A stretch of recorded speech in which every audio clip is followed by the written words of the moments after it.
Welcome to East Coast DNA. I'm happy to say that today's new to me, new up and coming artists, plural, actually coming from my home base in Glasgow as well. So, welcome, Mudbound. It's good to be here. Good to be here. So, I do know that we've got four of you sitting there. So, I'm not sure who I'll start with first. I guess Aidan, you're the one that I met the other day, and Yeah, so you're the lead for the band as well. yeah, that's correct. So how long has Mudbound been a thing? We have been a band for, I want to say about 2 years now. Almost 2 years. Almost 2 years. Okay, yeah, I have seen. Did you play at Art at Night last year? Yeah, we did. Okay, see, I'm often out of town for the East Coast Music Awards that weekend, but thankfully this year they've separated them. But I also hear that you'll be participating in the Battle of the Bands for the Jubilee this year. Yeah, yep, that is correct. So that's pretty exciting. There's I did hear from a couple people that will be participating. So it's always nice to meet new acts, but you're also a younger group of performers as well. So maybe you could tell me a little bit about the band itself. So you must all still be in high school, Yeah. and the band being around for 2 years, you obviously started pretty early on. So did anyone particular in the band, like, is there somebody that's been playing for a while that decided to form the band, or were you all friends before the band started? You give the whole rundown. Yeah, you want like a quick like rundown of like the band history? It's pretty short, but I'd explain it Sure. all. Yeah. Well, us two started a band with Petra Moriarty in grade 8. And Oh, that was cool. kind of just like a one-time thing. We didn't super continue after that year, like after the summer. But then we started another band with another guy. We didn't have a vocalist though, so it was just us three for a bit. We played Art at Night that And we year. played Art Night that year too, under Counterfeit Arcade. And Okay. then over the summer, these two we just were jamming, and then they got me to come, and then we decided to form a band out of that. And eventually, because we still didn't really have all the members, we just dissolved the two bands into one. So it was us three plus the other guy. And then we didn't get Aiden in the band until last March. And then from there, the other guy left the band, so now it's just us four. Yeah. Amazing. So, what does maybe I'll get for the next thing? What I'll do is I'll get each individual, because there's only four of you. I'll Yeah. get each of you to introduce yourself to my viewers and say what you do in the band. Yeah. So, might as well start to the far right.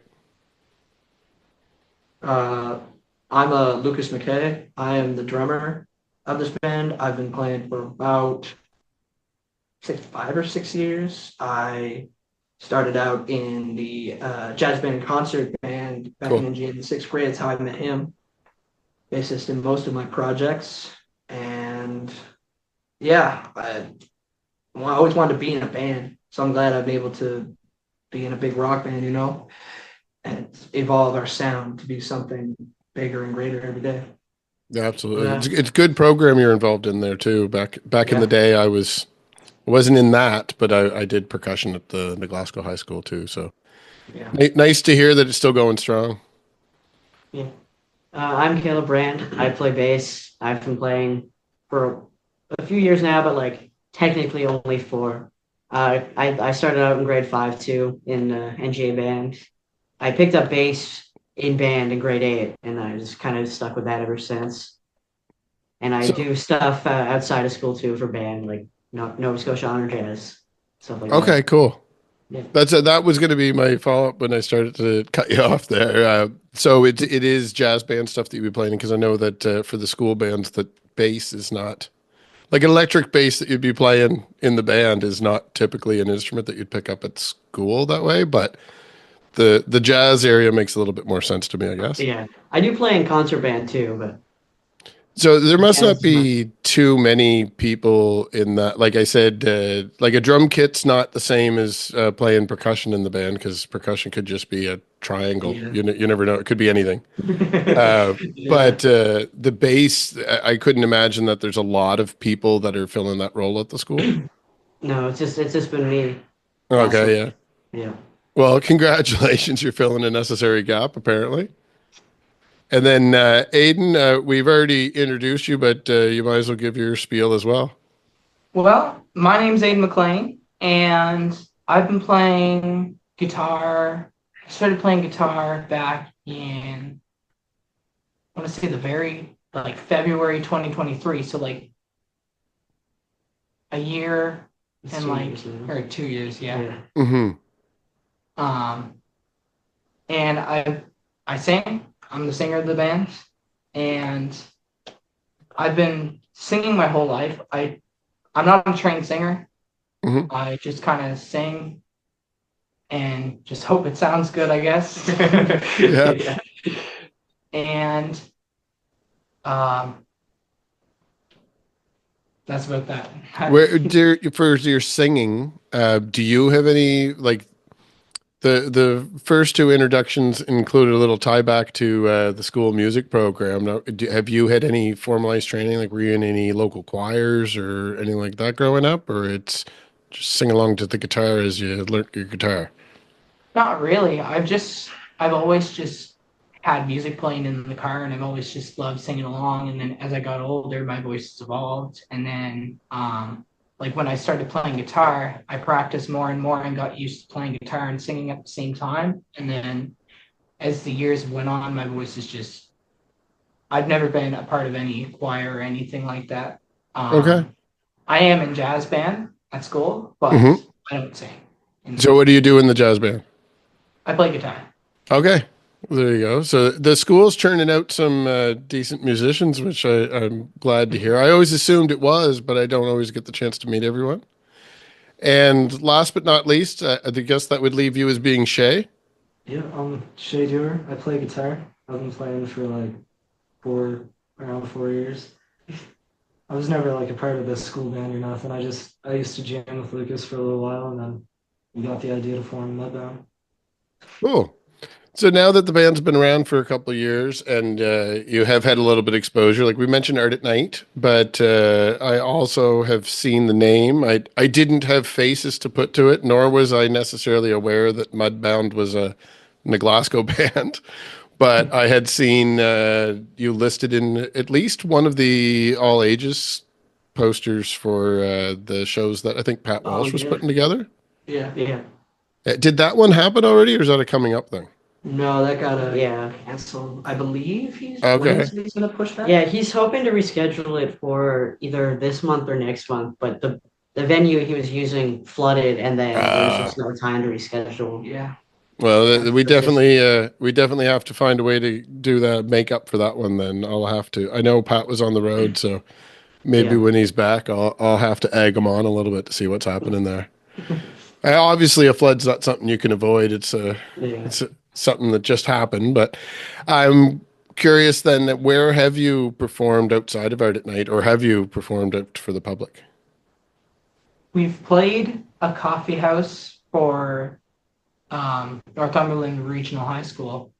But other than that, we've only played 2 shows, and we've been looking for more shows, but we've never gotten like the opportunity to go and play more. Sure.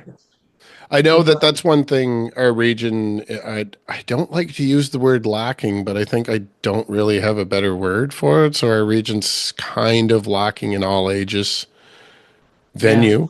Yeah. The work that Pat's been doing has been great. And there was another series of some all ages shows that was attempted at one point as well that kind of moved around and fell by the wayside. And that typically tends to happen with most of those projects. The group of you are a little young, but perhaps like your parents or aunts and uncles and stuff have told you some stories about back in the day. There was Yeah. always places at some point, but every one of those stories ends with things kind of fizzling out at some point. So hopefully with people like yourselves out there in the community and making efforts to get out there and perform, that people see that there's a need for bands like yourselves that need a place to have a platform for that. And I think probably when you get an opportunity to perform at things like the upcoming Battle of the Bands, where it is public facing, you'll probably find that there is a healthy appetite out there in the public for that type of thing. There's a lot of all ages shows I tend to promote a lot, and I'm sure most people that watch this show get the concept, but they're not necessarily for the kids. Like an all ages show doesn't mean under 20 only. There's a lot of adults mixed into those audiences as well because we're fans of music and we want to hear what's coming. Yeah. So the band itself, you're in your rehearsal space right now. You got a cool banner up there behind you. You have a couple recordings out. Now I know on Spotify there's like a demo recording, and then there's a brand new single that just recently came out. So what can you tell me about your recording process? Is this something that you're doing at home yourself? You're working with people behind the scenes? No, mostly at my house with the huge undertaking of my grandfather, as in he gives me a lot of his gear. Yeah.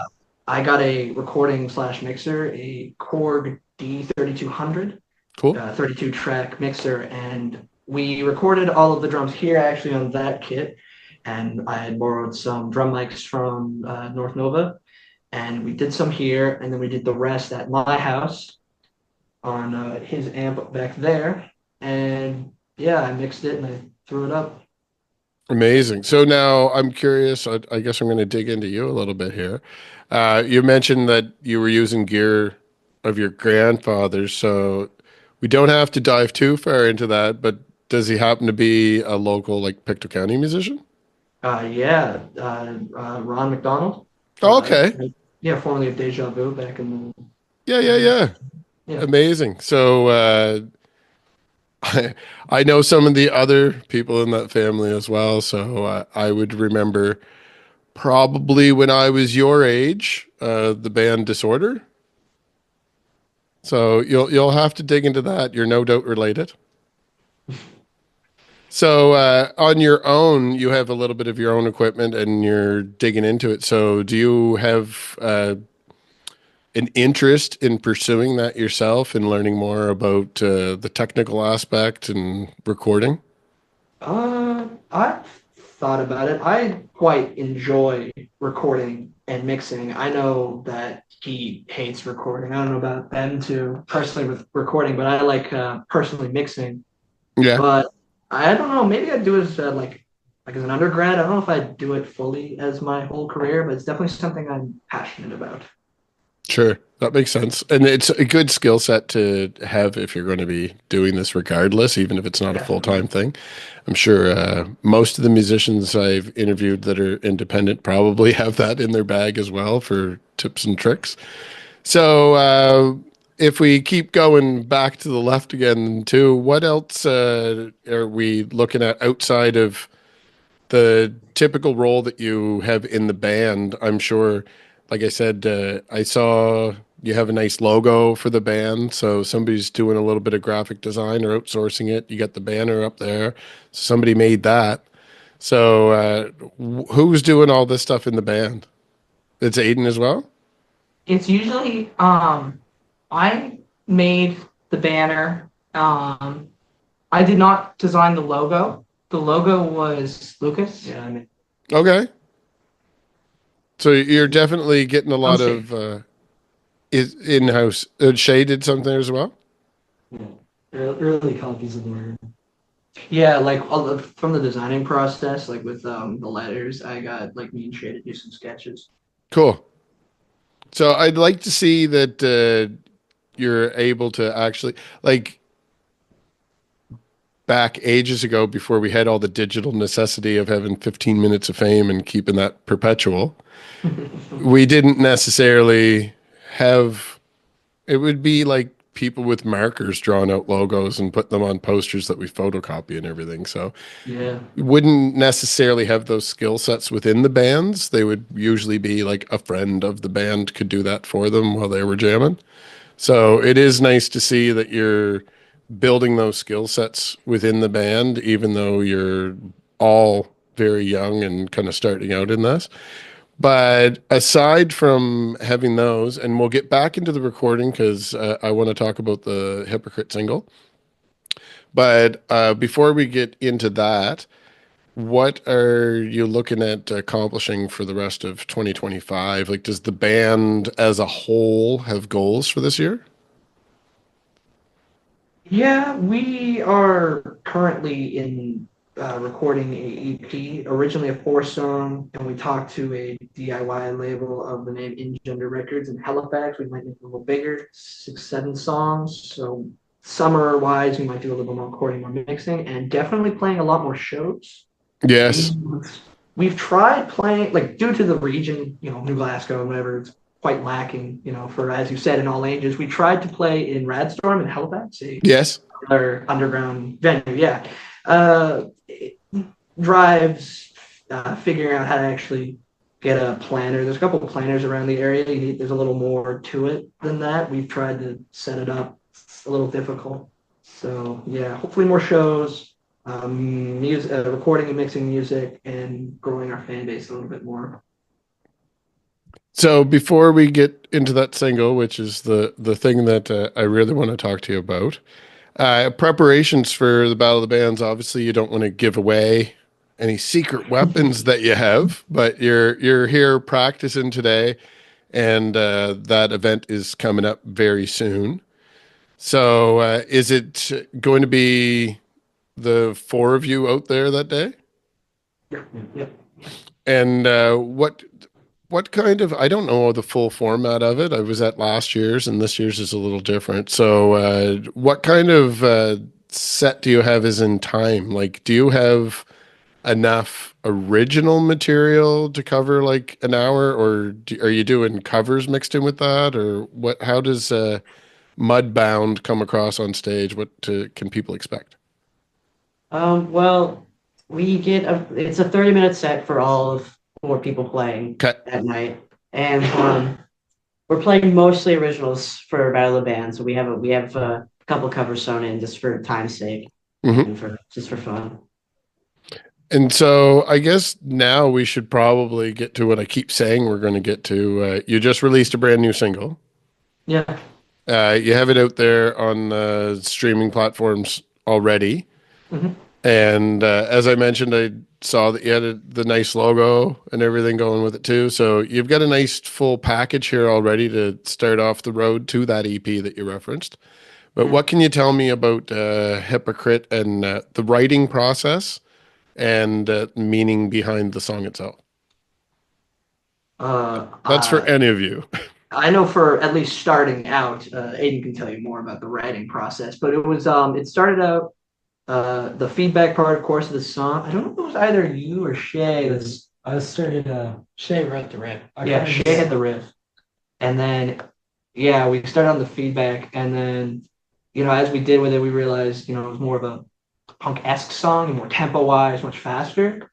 And so he continued, was it you or you that continued it? Like, you had the alternate in the verse. And then I came up with the build-up, the slow part, like into the big thing, outro. And yeah, just lots of raw, fast energy coming in. And then you were the one that wrote it. Yeah. When I was writing the lyrics, I'm not really good at explaining it, but basically I was writing it as like, should I just say what like the song was about? Yeah, sure. I was writing it as like a situation where a friend turns on another friend, and then they're just being an asshole to this person because they can't, like, I'm not good at this. They're not good at. They're not being a good friend. They're not being a good friend. Sure, yeah. And Being hypocritical, if you will. they're being hypocritical because. I think of it being like a friend aspect, it's much more like broader. Like anyone could apply themselves to a situation, whether Sure. it be a friend, a past partner, literally a family member too. Being is just like three people, and not being already like a love thing can make it apply to anyone, Yeah. any situation. I mean, anybody that's experienced life in that way that they've had to be the victim of something like that, I suppose, too, it's kind of unfortunately has a little bit of a universal context for people. So, Yeah. probably a good place to start as far as putting stuff out there. Now, influence wise, as far as the type of music that you're playing, rather than just relying on what genre do you fall into, what type of other artists and bands are influencing the sound when you're taking your approach to writing a song? There's a lot. Yeah. Yeah, it's like We all have a lot of variety in what we listen to individually. yeah, when we like release the EP, it's like we're basically a crock pot because all four of us, apart from me and Caleb, are all vastly different. I mean, like if you got to group us, ours is the same and their two are the same.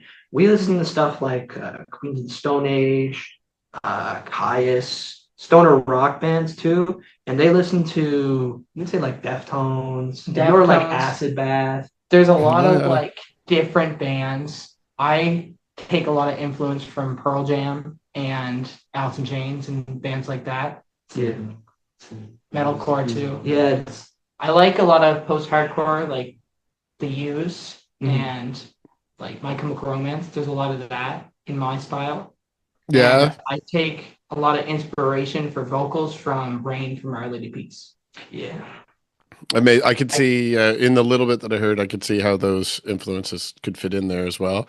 Definitely have a few bands that have been featured on East Coast DNA that are East Coast that would be comparable to some of the bands that you listed. So in the future, if I run into you guys and at some of these shows and stuff, I'll have to share some bands with you that maybe you might want to check out. Might be future people to share a stage with, especially if you have a similar vibe going.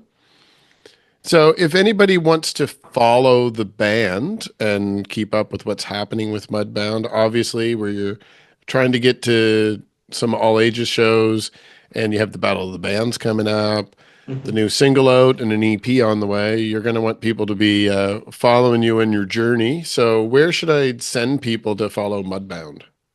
TikTok and Instagram. Yeah, you can find us on Instagram, mudbound.band, or just Mudbound. I'm pretty sure we're garnered enough that when you just type in Mudbound, and same thing with TikTok.